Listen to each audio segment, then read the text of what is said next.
how to add a movie or a film to your watch list on IMDb on PC. Hello guys, so all what you have to do first is simple. Go to imdb.com. This is the home page. Now go here in the top, click on your name, click on account settings.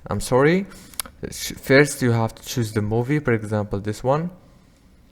And now if you want to add it to your watch list, all what you have to do is click here on add to watch list, and it's added successfully. This is my watch list. Let's go. And here is the movie on my watch list. If this video was helpful, please don't forget to like and subscribe, and thank you for watching this video until the end.